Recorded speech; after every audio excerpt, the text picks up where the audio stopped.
ఈ విశ్వంలో ప్రతిదీ కూడా ఎలా సృజింపబడిందంటే ప్రియులారా, దేవుని యొక్క మాట చేత సృజింపబడింది.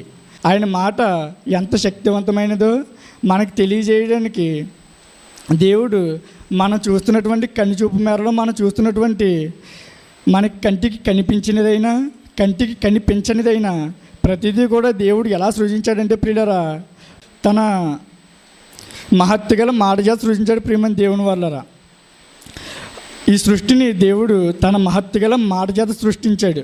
అంటే ఆయన ఆ మాట ఈ సర్వసృష్టిని కలిగించడం కాదు.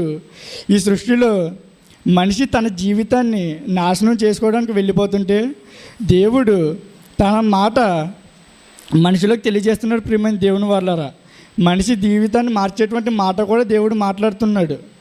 కానీ మనిషి తన జీవితాన్ని మార్చుకోవడం లేదు. ప్రియమైన దేవుని వాళ్ళరా, అందుకని ఇర్మియా గ్రంథంలో ఒక మాట ఉంటుంది ప్రియులరా.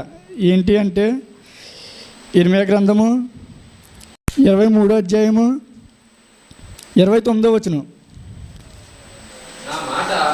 నా మాట అగ్ని వంటిది కాదా, బండను బద్దలు చేయు సుత్తి వంటిది కాదా. చాలు ప్రియులరా, ఏమంటున్నాడండి?